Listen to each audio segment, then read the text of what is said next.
Turn back the sands of time to the age of the Egyptian pharaohs, when generations of men built tombs and temples that became wonders of the world, and the names of Nefertiti and Tutankhamun bywords for beauty.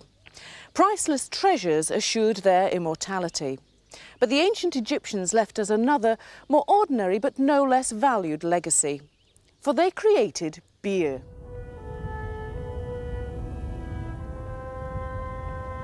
The story of the pharaoh's liquid gold lies deep within Egypt's monuments. Etched into the chambers that held mummified kings and courtiers are hieroglyphs of their servants.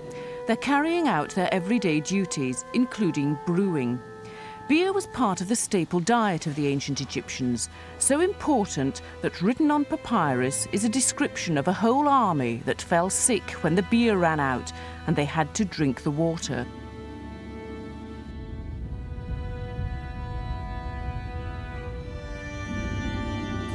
For 355 days a year, Jim Merrington is a grey-suited executive at Scottish and Newcastle Brewery. The rest of the time, he's a man with a mission. His quest is to discover exactly how the ancient Egyptians made beer, its taste and the potency of the drink that sustained a civilization 3,000 years ago. With his colleague Peter Bolt, he intends to recreate the drink of the pharaohs. Their venture has brought them to the deserts of Egypt in pursuit of a dream that's not far short of the Holy Grail. This is Ty's tomb, which once was buried in sand beside the oldest stone building in the world.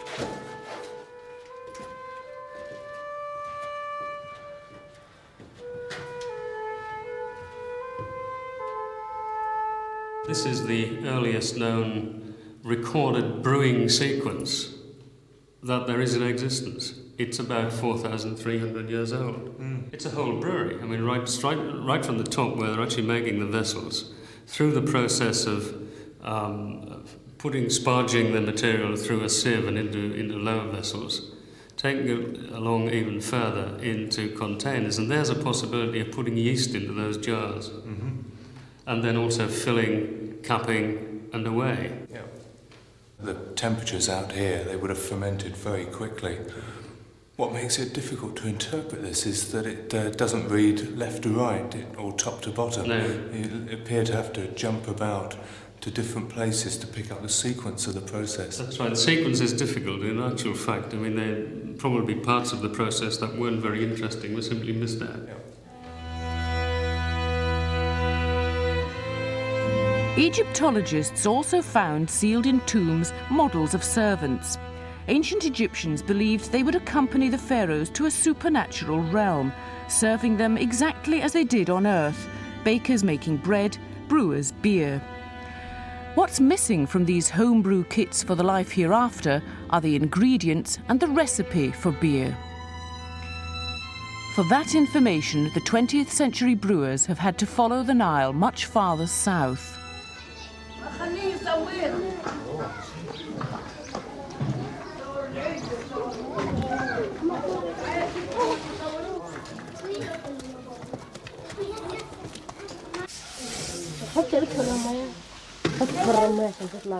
In remote villages, families live today much as their ancestors did. In mud brick houses, they use the tools and raw materials of their forefathers. Families descended from one of the most sophisticated cultures in history live at subsistence level. There's little health care, limited supplies of running water, and sporadic electricity. Illiteracy is common, so stories of their ancestors have passed through generations through word of mouth. The village of Haj Kandil lies on the edge of the site of an ancient city now covered by sand. 3,500 years ago, this arid desert was transformed into a thriving new city by the king Akhenaten. He set up his court here with his wife Nefertiti and their children, including their son Tutankhamun. Today, the dust of ages covering their city is slowly being cleared by the Egypt Exploration Society. Archaeologists are concentrating on Nefertiti's Sun Temple and the bakeries and breweries which supplied it. Scottish and Newcastle Brewery has been helping with the excavation costs after the director of the dig, Barry Kemp, contacted them. Well, until the reign of Akhenaten, that's until about 1350 BC, the site was an empty stretch of desert. Nobody lived here. But then, in the fourth year of the king's reign, he decided to choose an entirely new place where he could pursue the cult of his sun god, the Aten. And we know from the boundary tablets that were cut in the fourth year of his reign in the cliffs that he came here feeling that he was being led by his god to a place which would be forever sacred to the god.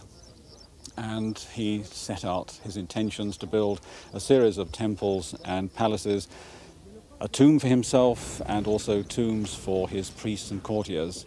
Not only were there the temples and palaces that he wanted, but a city of mud brick houses which must have contained 40,000, 50,000 people. It would have been a place of great contrasts. It started off as a place just of desert, much more desert-looking than nowadays. But within it, there would have been quite quickly created gardens and plantations of trees, pools of water, but surrounded by the duller tones of mud brick houses, ranging from the houses of the rich down to the hovels, the shanty towns of the poor.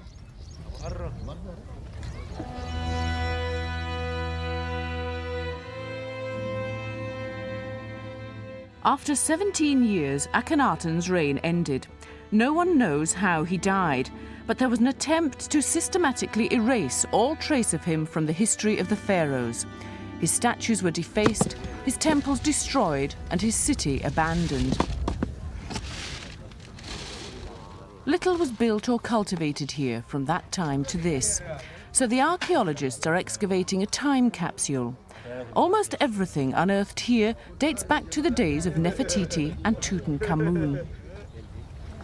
Delwyn Samuel is learning about the food and drink of their people by examining plant remains and residues in pots. This container has just been discovered. For Dave Wicks from Middlesbrough, it's the find of a lifetime. We found the pot after removing some earthen floors of a room which was built as part of the bakery complex or brewery complex in Akhenaten's enclosure at Comilnana. We've actually got a huge storage vessel which has been sunk through the mud brick floor of the room. It hasn't actually produced any exciting remains at the moment, but there is a small black deposit in the bottom of the pot which may yet turn out to be the residues of something quite interesting for our environmental specialists. Presumably it's some sort of storage vessel. It's the actual contents which we're interested in now, and hopefully Delwyn can actually put something into it, which is hopefully beer.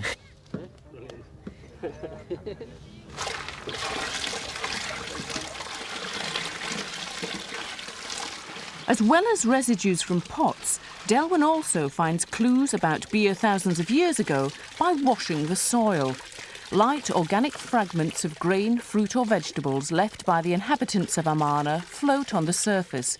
They're separated, dried and later identified under a microscope.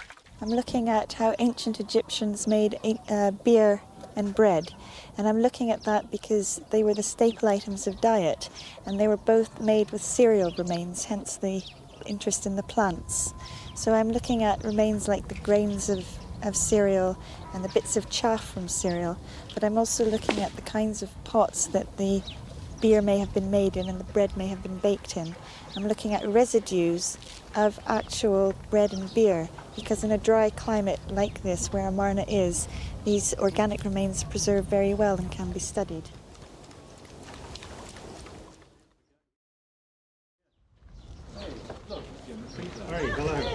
Hi, you made it. Yes, you did. Nice to see you. How long did it take to come down by the desert? The quest for the beer of the pharaohs has led Jim and Peter to the archaeologists' dig house for an exchange of information. The archaeologists can now answer some of their questions about the ingredients used, and the brewing experts can keep the archaeologists straight on what's possible or impossible in any brewing process. Results at the dig are beginning to raise hopes that ancient beer could be recreated. The main ingredients were obviously water and cereal. Now, the ancient Egyptians had two different kinds of cereals. One was barley, which is used today and is the main brewing cereal used today. The other one was something called emmer wheat. Now, it's a kind of wheat, but it's quite different kind of wheat that we use today. This is the kind of wheat that the ancient Egyptians preferred to grow and to use, and therefore they had a whole series of steps that they had to go through to clean their grain, and we can find the equipment that they needed to use in the archaeology in the houses of the people.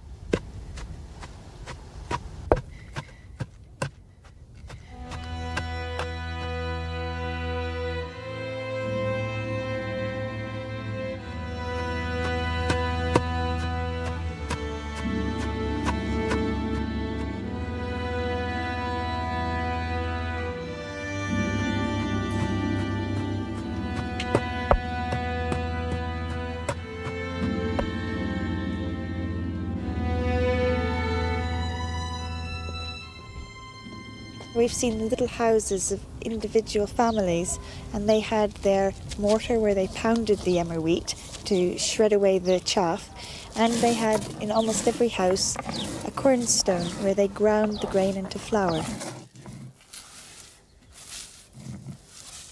It's really by trying the actual processes oneself with either the ancient equipment like the real ancient quernstone and replicas of other things like the pestle, and try and make the conditions as close as we can, and using real emmer wheat, that we can see whether the processes we think were being used in the past really do work. This grist is similar to what would be used in brewing, certainly this part of it here, without the husk of the grain. So I would think that would be a very good starting point for producing a beer. But the two processes has produced a very good brewing material. I think they'd probably have gone for a coarser ground because it would be easier to handle. Once you get very fine, like a flour, you'd have a paste, which would be difficult to get a liquid out of. Right. We're a good way down the track. In fact, we're able now, I think, to be able to produce a base beer and be able to say that by a process, a two-prong process of treating the materials, that we can produce the actual base beer. We then have to go forward from there with more examination and some detailed look at seeds and flowers and fruits to determine exactly how the beers were flavoured. Children from the village are recruited to gather fruit, just as they may have done in Tutankhamun's time. Nabak is bitter and of no commercial value, but could it have flavoured beer thousands of years ago?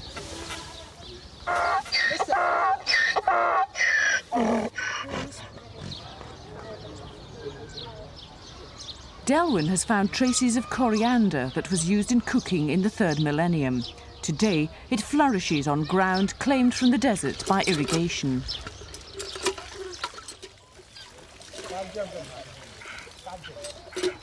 The water used to brew the beer will have to have the same chemical balance as this, drawn near wells the ancient Egyptians used.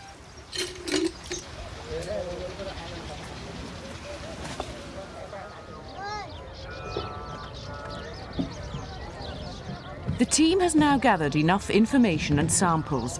It's time for them to cross the Nile and return home for closer analysis of materials. For Delwyn, that means going back to her base at Cambridge University. The National Institute of Agricultural Botany has agreed to help her. She knows emmer wheat was used in Egyptian beer, but nowadays it's grown only in remote parts of Western Asia. Handfuls of the grain have been brought to the Institute, which agrees to grow it as an experimental crop, yielding just enough for a viable brew.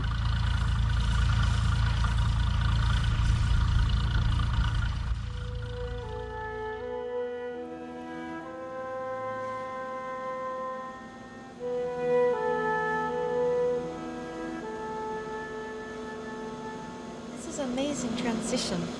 Here's the gelatinized starch, and right next to it.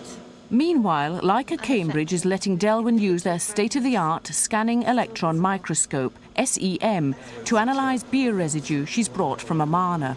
It can magnify up to 50,000 times. Fragments invisible to the naked eye are so enlarged they become treasure troves, rich in information Delwyn can interpret. As a result of using SEM, I've found out a whole lot of different information that really wasn't known at all before. And it's through using SEM that new insights have been gained. And really the key new understanding about beer is that it's a lot more complicated and a lot more sophisticated than anybody really has given the ancient Egyptians credit for.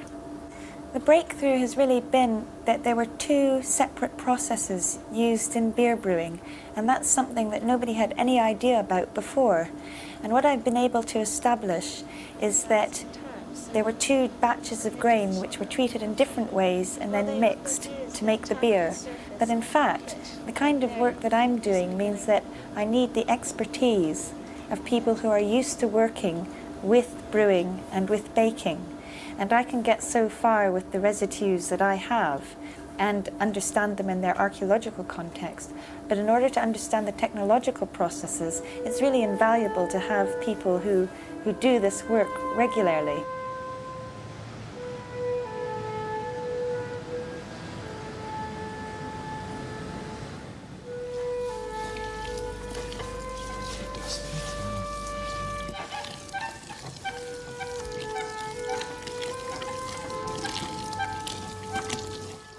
That technological expertise is found in Scottish and Newcastle's experimental brewhouse in Edinburgh.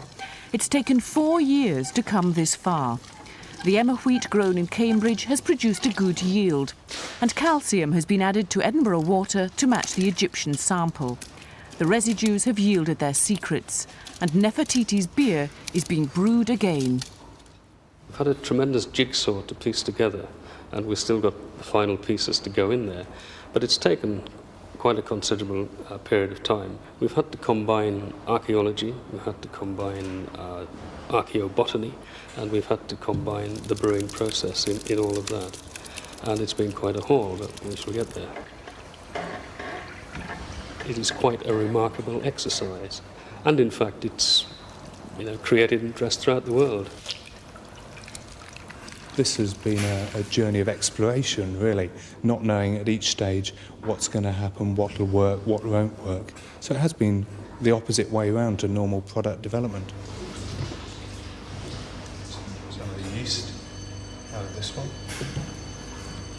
into this one. The only significant deviation is that there's work which is probably going to go on over the next few years, looking at yeast to try and identify exactly what strain of yeast was used. We've looked around, we found a yeast that ferments the beer in a couple of days, and we feel confident that's close to the yeast the Egyptians would have been using. It's difficult as a scientist to prove because we've got no one who can taste it, but I'm convinced that if we could go back in time, we'd have a product that the Egyptians would recognise as one of their types of beer.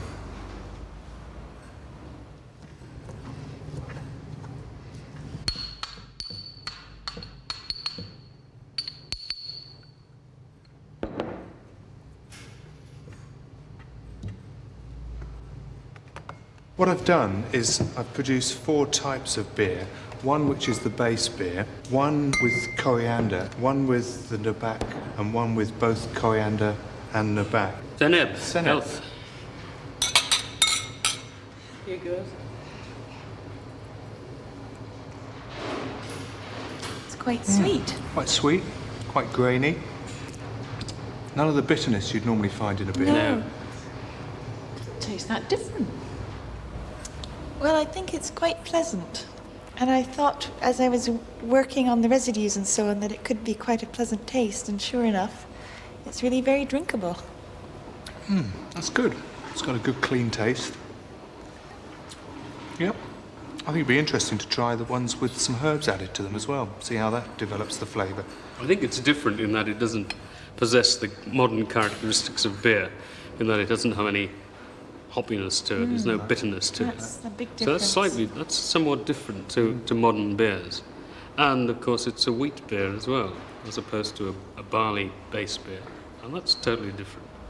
And I think when you find that this has been refined somewhat, and possibly some nabak or coriander, and you're really going to get into quite a nice product. The experiment has been a success, and academic research back through time for the earliest beer could lead to a new commercial brew. We didn't set out for this to be a commercial product, but the interest it has created indicates that practically everybody everywhere would like to have a taste of this. And so we're going to think seriously about how we can at least produce a limited quantity of the beer. And we have said, of course, that if we do this and it goes on sale, then we will assist the Egypt Exploration Society financially from those sales to help further excavation.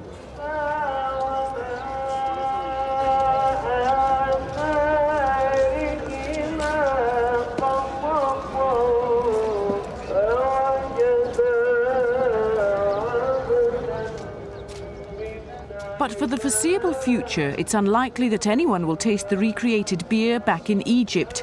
This is a predominantly Muslim country where alcohol is forbidden on religious grounds. Anyone caught selling beer without special permission can suffer heavy fines or imprisonment. So the future of Nefertiti's beer in its country of origin truly is in the hands of the gods.